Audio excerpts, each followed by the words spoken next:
Nietzsche no hemos terminado.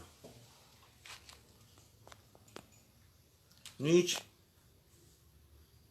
tiene una concepción muy especial del Imperio Romano. Coincide curiosamente con aquellos críticos a los que intentó refutar San Agustín en la Ciudad de Dios. Para Nietzsche, igual que para los opositores de San Agustín, el cristianismo ha efectuado un papel disolvente en el Imperio Romano. Sus ideas de igualdad, de justicia, de sacrificio, son para Nietzsche perversas. Y esto ha reblandecido el imperio por dentro y lo ha ido debilitando. Es una afirmación que no tiene mucha fuerza. Evidentemente podemos hablar algo de esto, pero definitivamente el Imperio Romano empezó casi desde el Alto Imperio de Marco Aurelio, con Cómodo. Pertinax duró muy poco bien, Didio Juliano, Septimio Severo, Marco Aurelio Antonino Caracalla, Marco Aurelio Opelio Macrino, Vario Hábito Baciano Heliogábalo, Maximino I, Gordiano I, Gordiano II, Balbino, Pupieno, Gordiano III, Treboniano Galo, Felipo el Árabe, etc. Los emperadores soldados empezaron a desquiciar todo esto. Lo quiso arreglar un poco la tetrarquía de Diocleciano, pero luego las luchas posteriores a Constantino, las cosas empinaron definitivamente el imperio. Sin embargo, él piensa que Jesús es el colmo del mensaje negativo. Porque esa idea de igualdad y de esa idea de sacrificio para él no es buena. Hay que fundar un nuevo tipo de ser humano. El superhombre es el destino de la raza. El hombre es un paso entre el mono y el superhombre. Y entonces piensa que este imperio romano desquebrajado fue sacudido violentamente por las invasiones bárbaras de los godos, de los cimbrios, de los teutones, de los alanos, de los suavos, de los vándalos, de todos ellos, de los vikingos, de los varegos, de los normandos. Y todos los reinos medievales establecieron liderazgos de facto.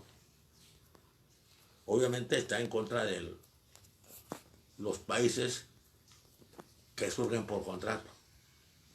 No es ningún contrato necesario cuando un hombre o un grupo de hombres encarnan la fuerza, la decisión y la seguridad de lo que quieren imponer.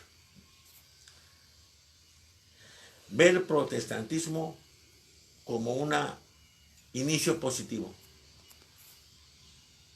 pero piensa que al final su rigor se pareció mucho al judaísmo,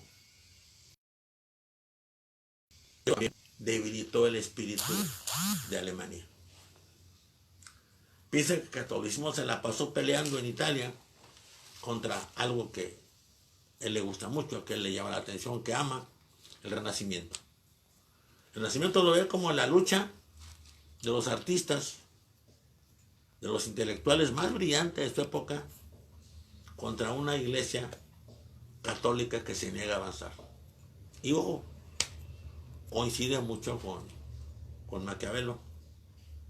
Piensa que César Borgia podía haber sido definitivamente la solución. Considera que Alemania tiene un gran porvenir. Piensa que se ha perdido cultura en aras de un militarismo. Pero ve el aspecto positivo de este. Y piensa, y esto es muy importante que lo tengamos presente, porque lo acusan después de ser el precursor del nazismo. Y sí habla de la grandeza de Alemania. Ojo, pero aliada a los rusos. Rusia es la bestia rubia, enorme, gigantesca, con un parlamento inútil y que bueno, y con una todavía burocracia zarista bastante eficiente en esa época. Recordemos que él muere en 1900. Aún no pasan los terribles cosas que pasaron a los rusos en la guerra ruso-japonesa y después en la Primera Guerra Mundial. Piensa que la unión de los alemanes con los rusos no solo es necesaria, es absolutamente fundamental, junto con los judíos. Considera que los judíos son los mejores hombres para manejar y producir dinero, que son los más astutos y brillantes para los negocios. Dejó fuera a los árabes. Yo creo que la apreciación de los judíos es correcta. Aquí no hay antisemitismo, aquí no hay nada de lucha contra ellos, hay una forma de incorporación. Ojo, dentro de lo que sabemos del antisemitismo de Hitler, se nos olvida, se nos escapa a veces que en la primera forma de gobierno nazi llegando al poder Hitler, tuvo a un judío, Albert Schach, banquero destacadísimo, que dirigió un crecimiento, bueno, récord en el mundo entero, ya lo he dicho muchas veces. Alemania creció con Hitler en épocas de paz de una forma impresionante. Una inflación, deflación la resolvió con una facilidad increíble. Entonces, para que se vea que también hay paradojas en la historia. Él piensa que Napoleón fue un gran tipo, que hizo grandes cosas. Pero lamenta que haya sido finalmente derrotado. Piensa que Francia conserva su cultura, y ahí sí es crítico respecto de Alemania.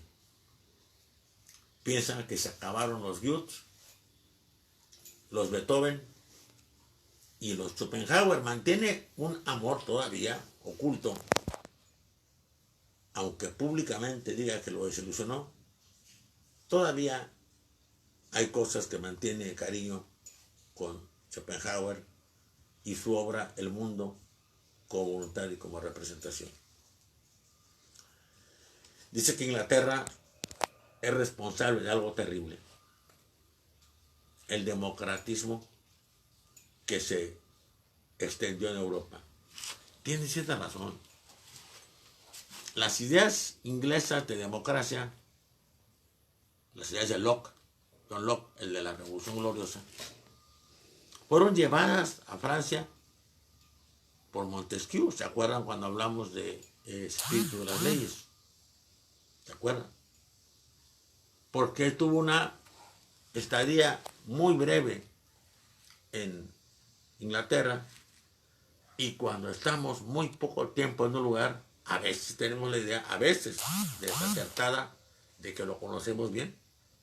Decía alguien que estamos en un lugar una semana, hacemos un libro. Si estamos un mes, escribimos una especie de ensayo. Y si estamos un año, ya no escribimos nada, porque nos damos cuenta de la dificultad para entender esa problemática social. Le da esperanzas a Italia, dice que es un pueblo con mucha energía, con mucha fuerza, y sueña en el militarismo alemán. Le duele que ese militarismo alemán esté conculcando la cultura alemana, pero le parece necesario, otra vez, la alianza con Rusia, con lo mejor de Italia y con la cultura de Francia, porque sigue diciendo que Francia es definitivamente el país más culto y más fino en cultura de la tierra. No está de acuerdo con ninguna forma de democracia. No está de acuerdo con ninguna forma de socialismo, ni de, nunca menciona comunismo, de anarquismo. En esa época era lo frecuente. Piensa que son claudicaciones a lo más importante del ser humano. Piensa que la piedad y ese tipo de sentimientos son negativos porque los prodigamos a gentes que no lo merecen. No está de acuerdo en el amor, fíjense, está por la eugenesia. Quiere que el mejor se case con la mejor. Dice que el propósito no es simplemente un hijo, sino un ser superior.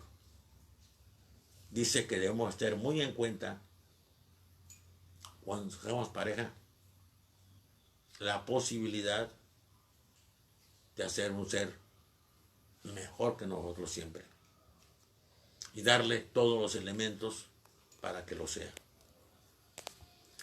Es sorprendente, sin embargo, que surja esto de un hombre que finalmente no tuvo pareja. Vivió terriblemente solo. Se expresa muy mal por eso de los poderosos, de los ricos, que están en ayunos de cultura y que no son capaces de ayudar a un intelectual que sufre, que está produciendo cosas, visiones que son positivas para la humanidad. Es claro que se refiere a sí mismo. Vive muy mal. Vive una bardía muy insalubre. Lo poquito que le da la universidad, que por cierto fue muy generosa con él, pero le da poco. Apenas alcanzan para quién creen. ¿Para qué creen?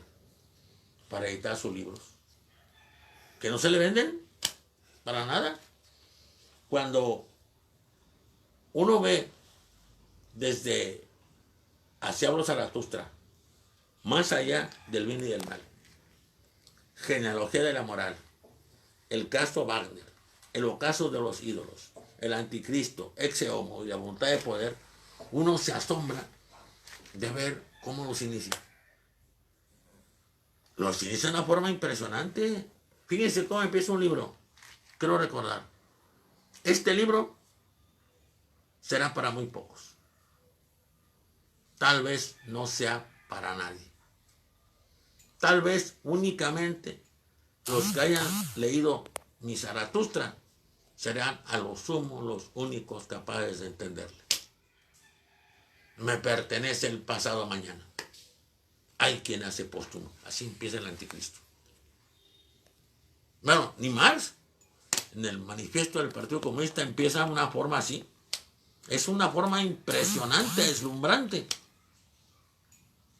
Nadie los compra. Nadie los lee.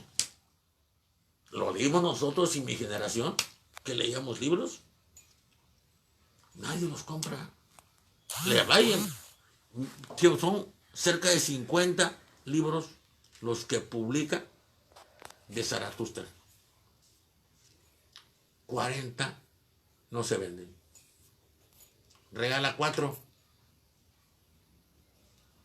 Uno agradece el regalo. Nadie habla una sola palabra sobre el libro. Si Marx se quejó en algunas obras de la conspiración de los idiotas, de la maldita fauna intelectual que lo condena por lo que al ostracismo, y fue bien, porque su admirado Schopenhauer le fue peor. Schopenhauer escribió un libro maravilloso, impresionante, el mundo como voluntad y como representación. Era además un maestro para exponer increíble. El libro no se vendió, nadie lo compró. Lo vendió como papel para envolver, y se lo pagaron a la mitad de precio. Cuando protestó, le dijeron, es que está sucio. ¿Cuál era la parte sucia de sus hojas? Las letras que escribió él. No eran letras, no era leora, no era nada. Era nomás suciedad. Y pues el papel valía menos que si hubiera hecho un libro limpio por lado y lado, le dijo el que le compraba así, le pagaría el doble. Pero está sucio de una parte, no lo puedo usar bien. Fíjense nada más. Arthur Schopenhauer y Friedrich Nietzsche. Fracasos económicos, pero de a feo, tremendos. Y una conspiración del silencio para muchos de ellos, para él no. Al final ya, pero no se dio cuenta de eso. Nietzsche está contra el feminismo, obvio, y contra toda forma de igualitarismo femenil. Dice que la mujer tiene una función, el hijo, y en esa función debe dedicarse. Lo demás son desviaciones de la verdad. Pero además también la mujer debe aspirar como el hombre a ser un ser diferente, un ser mejor. No debe entregarse al hombre que ame. No, el amor es para él algo que no debe estar ni existir. Por eso él plantea una política eugenésica en el Estado. Sueña finalmente en una Europa distinta, diferente, la alianza de alemanes y rusos, la cultura francesa, lo mejor de los italianos, y deja, como si fuera un Brexit de aquella época, fuera los ingleses, obvio. No menciona España. Pero bueno, los alemanes nunca mencionan España. Hegel había dicho que los Pirineos era el fin de Europa. Que más para allá no había nada. ¿Por qué? Pues estaban España y Portugal. ¿Cuál era su pecado? Se habían mezclado con los inferiores, con los que debían ser abatidos. Bueno, estas son algunas visiones de un hombre que, vuelvo a repetir, podemos acusarlo de muchas cosas, pero no de ser precursor del nazismo. Hablaba de una alianza entre alemanes y judíos. Y en cuanto a los eslavos, no tienen las ideas de Chamberlain, ni de Rosenberg, ni de Gobineau, que ve a los eslavos, rusos y búlgaros como razas inferiores. No, los ve como razas posibles de unidad con los alemanes. Para hacer, ahora sí, se adelantan a las ideas de la geopolítica de Haushofer, la gran isla del mundo. Quisiera que pensáramos en esto. De nuevo, mis saludos a mis alumnos de la Facultad de Derecho de la Universidad Autónoma de Tamaulipas y para mis alumnos del Instituto de Ciencias y Estudios Superiores de Tamaulipas, el ICES, y a mi amigo y jefe, Carlos Dorante. Dios los bendiga a todos y nos vemos el próximo sábado. Dios los bendiga.